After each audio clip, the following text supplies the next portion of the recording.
Well, good morning, stamping friends. How is everyone this Tuesday morning?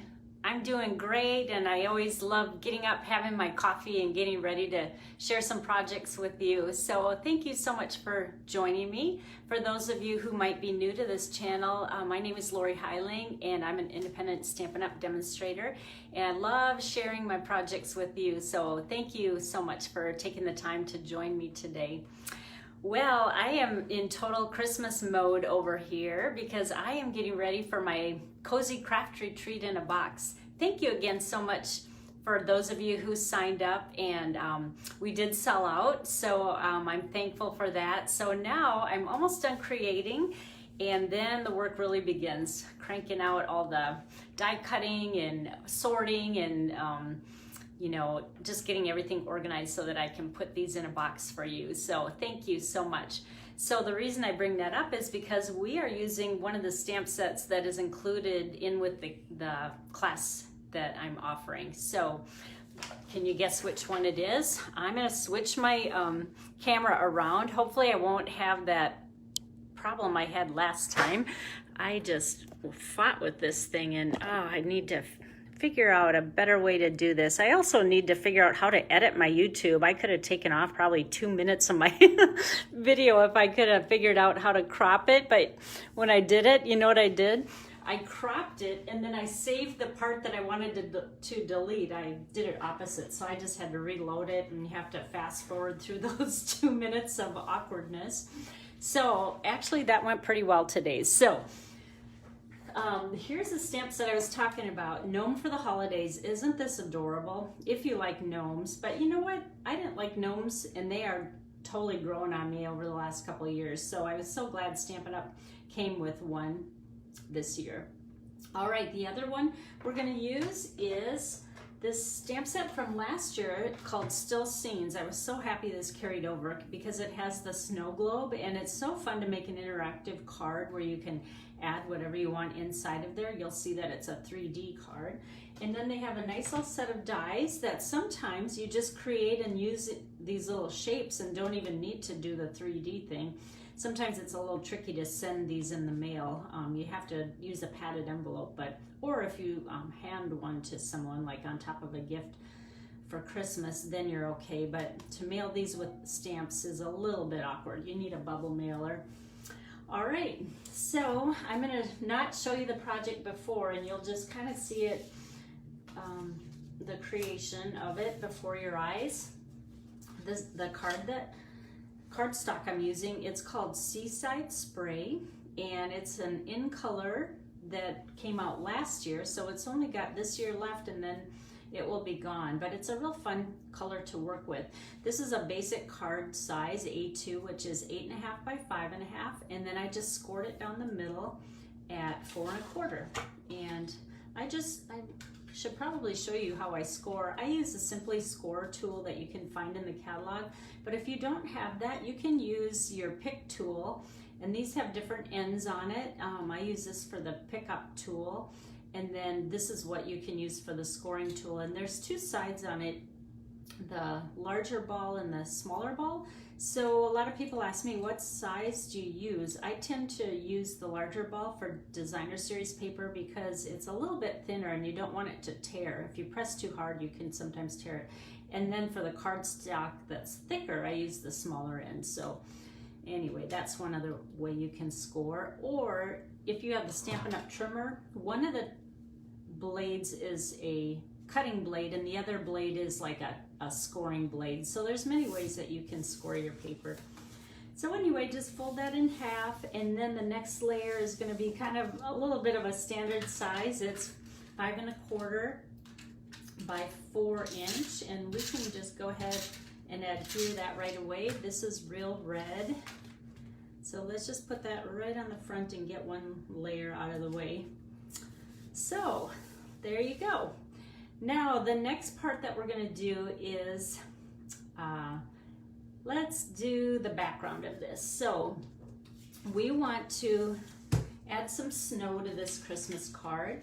So I'm going to put this underneath because sometimes I stamp off and I don't want to get my background messed up. So let's take the Seaside Spray, which coordinates with our cardstock, And we're going to use the little snow that's in the stamp set I just showed you. And this we want super light, so I'm going to stamp off a lot of it. Maybe I'll do one full strength, just kind of random. It's just background. All right, then we are going to adhere this to the front of our card. And for the placement of that, I'm going to show you one more step that we need to do before we adhere that. So we're going to take the cardstock. I used this from Plaid Tiding. Isn't this pretty? There's so many seasons that you can get out of this, because there's Christmas plaid, there's fall plaid, there's general, there's so many plaids. So take a look at that in the holiday catalog, and it's really a all-purpose DSP because you can hit every season with all the different color combinations. So what I did was I just took that die and cut out the middle where the dome is going to go, and just so you know, it's about 5/8 of an inch from the top and then centered left to right. All right, so we're going to kind of use this as our guide when we line up things on our card. So I'm not going to tape it on yet, but oh, the size of this, by the way, is 1/8 inch smaller than this. So we're at 5 1/8 by 3 7/8 for this piece. So we're just kind of going to set it on where we would put it, and then I'm going to add a snail. Where did I put my tape? And we can go ahead and tape this down here, but I want to make sure that it's lined up behind where I cut out that dome. But like I said, I'm not quite ready to adhere the DSP because we have to put the dome together. So just add this in here and just make sure that it's, you know, that all you see is white, and then I pull it and then I just kind of straighten it out. All right, so then I'm going to just double check to make sure no sides are showing. All right, then the next part we're going to do, oh, I didn't give you this dimension. It's 2 3/4 by 3. All right, so it's a little bit of a rectangle going horizontal. All right, the next piece is, let me see what this one is, 3 inches by 1 inch. This one we're going to make snow by just ripping the top off, and you can kind of, every piece is going to look different, but I just wanted to make a layer of snow here. And again, we're going to place it, and then I'm going to use this guide because this is not going to change. And let's just see where the snow flies and how much, or lies, and how much you want to show. Hope you can see this in here. All right, so I want a little more snow showing, so let's hike it up just a little bit. There we go, that looks pretty good. All right, now I can straighten that out, and then I kind of look at where it's at the bottom. It's probably about a little bit more than 1/8 of an inch. And to adhere this one, I'm going to use dimensionals because I like dimension in my card. So just put 2 on. You don't want too much sticky back here, otherwise our snow that we're going to add in just a bit will stick to this if you line this up totally with dimensionals. So it was a little bit higher than 1/8, so it doesn't have to be exact, but just like that. All right, now let's make sure this looks good for adhering. Yep, I like how that sits. Okay, set that aside for now. Now we're going to work on the gnome, and I cheated a little bit because I stamped it in Memento Black, and then I cut it out before so that I didn't take up so much time on here. Then I want to show you the blends that I chose. Of course, I chose Seaside Spray. This is the dark one. Then I'm going to use light and dark Smoky Slate, dark Real Red, and Petal Pink Light is my favorite color for skin tone. So I'll color his nose, and there's a tiny bit of eyes peeking out, and his hands. And that's it. I always keep Petal Pink on hand because I use that color a lot. Now, let's use Seaside Spray for his hat, and I just colored it in solid. The nice thing about blends is that you don't see lines when you overlap. It's just all blended, hence the name, blends. I'm not going to do shading on this one because I want the whole thing to be a little bit darker tone. Then Let's do his boots in dark smoky slate, and I've made so many gnome cards, I know exactly where the boot stops and starts, but you kind of got to figure that out. It's just like that.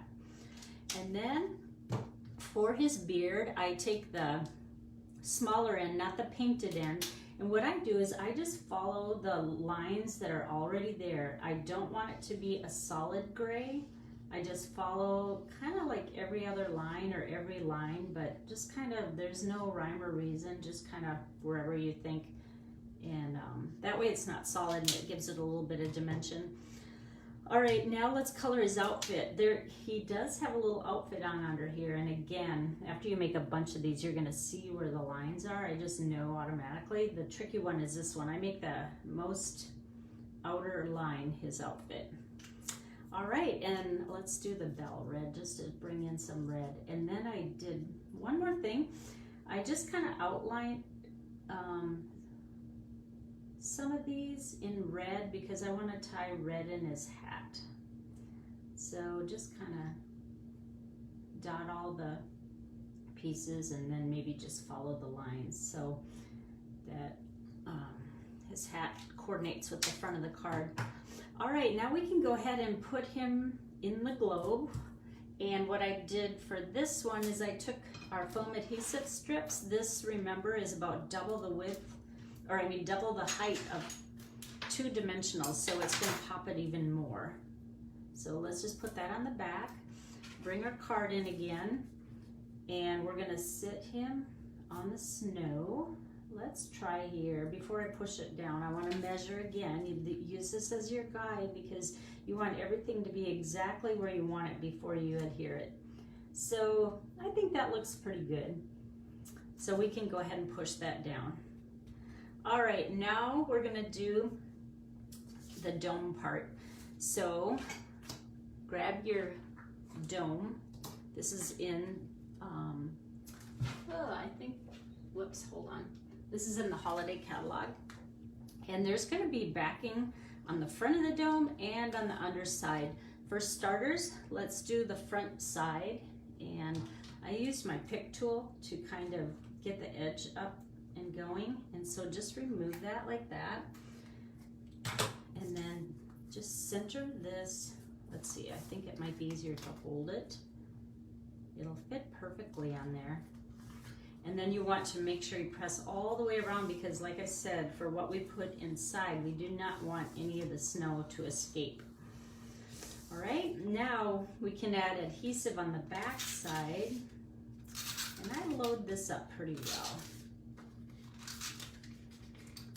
I probably should have put this on before I put the dome on. It'd be less awkward to work around that. All right, now this is all stickied up. Before we put this on our card front, we need to add the snow. Stampin' Up! Does not have snow this year, so you can find mica flakes at any craft store. This will last you forever. And then I have my retro Tupperware measuring spoon. Does anybody have retro colors like gold, green, and yellow? Oh, I love this. And this is the one that I lost. My original one went down the garbage disposal accidentally. It was in there and I turned it on. So I had to order one and I paid probably 3 times. I don't know, this whole one measuring spoon was like, I don't know, $6 or $7, which they knew that I had to have that and they hiked the price on it. So we're just gonna dump snow right smack in the middle of this and keep it centered.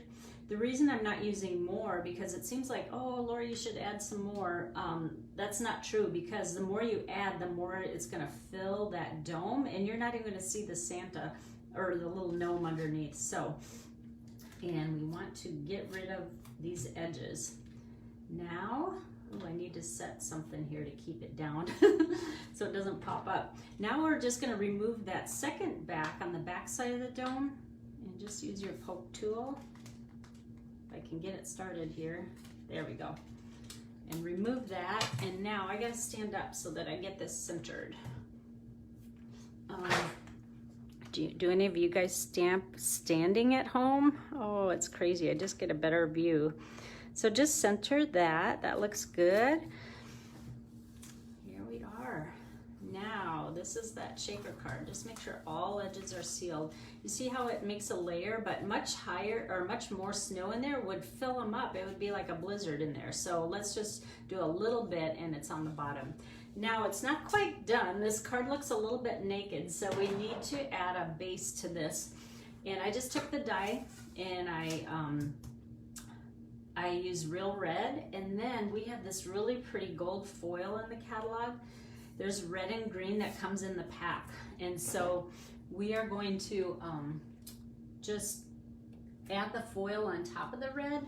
And let me get my liquid glue, because this is probably my favorite choice when you're using tiny little things. Oh, by the way, I meant to do my adhesive sheets. That's what these were made for, is so you can get sticky everywhere. If you don't have it, it's okay. Just add glue randomly. Don't do it solid though, because you don't want it poking out everywhere and having glue on the front.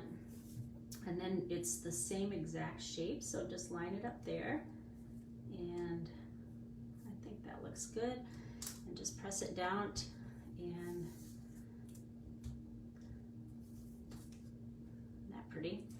All right, now we'll just add a couple dimensionals on the back side. You don't need a lot for this either. I just do one on each corner, and let's add that to the front of the card, and it'll just go right at the bottom of this, and it'll tuck up right against that dome. There you go.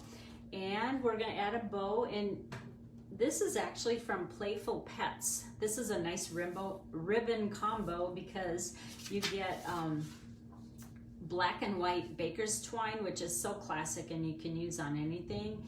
And then this cute little one, it's about 1/8 inch ribbon. And we're just gonna put one little glue dot, and let's put that right in the corner. I like to offset things a little bit. And we'll just put that right there. Bring some more red in. And then we need a sentiment on here. So I use this die, and this is from Best Dressed. You know, that one's one of my favorite as well. The dies and the stamp set carried over. So it's Seaside Spray, and it's one of the dies in there. And then we're gonna use real red for the sentiment on here. And don't mind my head while I try to center this in there. A little Christmas wish. It's such a cute little sentiment for the gnomes. And then we're gonna add dimensionals. Where did I put those? Here they are. They're upside down and they blend into my countertop. All right, just one on each corner here. And then we'll just stick this on, and there's one last touch that will go. So center that underneath. It's easy to line things up with plaid. You just follow a line. And then the last thing, in the holiday catalog, they have little embellishments called All the Trimmings. And oh, I've used this more than I thought I would, because you can color these if you want. With all the white ones, you can use your blends on any of these. So I chose, this is actually Whisper White. You could do red if you wanted, but I wanted it to stand out a little bit more. I just took the small dots, and they're already backed with a little glue dot, so you don't even have to add that. And try to get them straight. Hike that one down just a little bit. All right, there is our card. You can do whatever you want in the middle. I just left mine blank for now. Maybe you want a note or another stamp set. But there's our card. Do you like it? The little gnome snow globe. So I hope that you enjoyed this project. If there's any products that catch your eye, please use my host code when you go to my website. I need to add my website down here. I don't even have it on this cheat sheet, but it's confessionsofastampingaddict.com. And once you go to my blog, you can see the links, but I would love it if you use my host code. And don't forget to subscribe to my YouTube channel. I'm still trying to get up to 1,000 subscribers so that I can do YouTube live, and on the back side of this, it takes a lot less time to get these loaded and stuff. So I would appreciate that. Well, thank you again. You guys have a great rest of your week, and I will see you on Friday morning. Bye-bye.